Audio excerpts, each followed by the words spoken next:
नमस्कार. आजचा आपला विषय आहे परीस. परीस हा असा दगड आहे, जो लोखंडाला टच झाला की त्याचं रूपांतर सोन्यात करतो. ही विज्ञानात किती खरं आहे, किती खोटं आहे आपल्याला माहीत नाही. पण ती विज्ञानाने काही जण त्यांचं एक थिअरी आहे. कारण की जमिनीत अशा खडकाशी संबंधित असे काहीतरी घटक येतात आणि त्यामुळे तिथं सोनं तयार होतं. हा विषय झाला तो वेगळा. पण आपल्या आयुष्यात पण अशी काही माणसं असते ती, जी परीस असते ती. ते दगड असतात, पण आपल्या आयुष्याला सोन्यासारखं बनवण्यात त्यांचं मोठं योगदान असतं. की ते आपण परवा एका मित्राबरोबर गाडीवरून चाललो होतो आणि त्यानं एका मित्राबरोबर सांगितलं, की "तू कधी पण त्याला 2,000 मागवले 2,000 देतो, त्याला 5 मागा 5 देतो, 10 मागा." तो 10 देतो पटकन. तो त्याला फक्त तो त्याला वेळेवर माघारी देतोय म्हणून तो त्याला परत प्रत्येक वेळी मदत करतोय.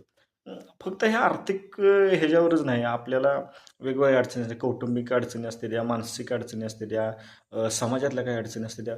पण अशा अडचणीच्या वेळी प्रत्येक वेळी अशी माणसं असते ती आपल्या मदतीला कायम धावून येतात. ते स्वतःचा वेळ काढून येतात. आता एखाद्या समजा पगार 10,000 जर असला आणि जर तुम्ही मोठ्या अडचणीत आहे आणि त्यानं तुम्हाला 5,000 मागितलं 7,000, त्याचं बजेट ॲक्च्युअली सगळं त्यात संपत असते. पण ते तुम्हाला मदत करणार. समजा एखादा माणूस भरपूर बिझी असतो, त्याला काम पडलेलं असतं. पण जर तुम्ही मदत मागितली, मला इथे यायला लागते, माझ्यासोबत तुला यायला लागते, तर त्याचं काम बाजूला सारून तुमच्यापाशी येतोय. म्हणजे माणसं अशी असते की ती खरोखर आणि ती अशी मदत करणारी माणसं असते की नाही, तुम्ही कधी पण हे बघा, ते तुलनेनं साधी साधी म्हणजे असं शब्दशः अर्थ घेऊ नका. म्हणजे गरीब, एक आपण त्यासनी साधं समजतो किंवा समाजाच्या इतर ज्या संकल्पना आहेत त्यात ती माणसं थोडीशी मागं राहिलेली असते ती. पण ते मदत करताना त्यांचं मन इतकं मोठं असतंय की ते पुढचा मागचा विचार न करता, फायद्या तोट्याची गणितं न लावता, ते तुमच्या अडचणीच्या वेळी तुम्हाला मदतीला येते ती. आणि ही माणसं आयुष्यभर दगड म्हणून राहते ती. त्यासनी कुठल्या लाईमलाईटमध्ये यायचं त्यासनी संधी मिळत नाही किंवा दुर्दैवानं ती येऊ शकत नाही ती. पण अशी दगडासारखी माणसं आपल्या आयुष्याला सोन्यासारखं बनवते ती. ते भले आयुष्यभर दगडं राहू दे ती.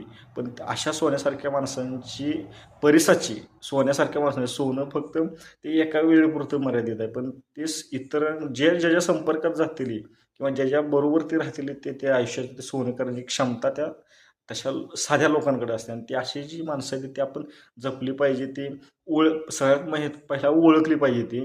ओळखून ती जपली पाहिजे ती. आणि आता प्रत्येक त्यांच्यावर आपल्याला जमलं असं नाही. पण आपल्यालाही थोडंसं त्यांच्यासारखं त्यांच्या मदतीला जाता आलं पाहिजे. त्यांच्या अडीअडचणी दूर करता आल्या पाहिजे त्या. आणि आपल्याला पण थोडंसं म्हणता येईल का? ह्यावर आपण 100% विचार केला पाहिजे.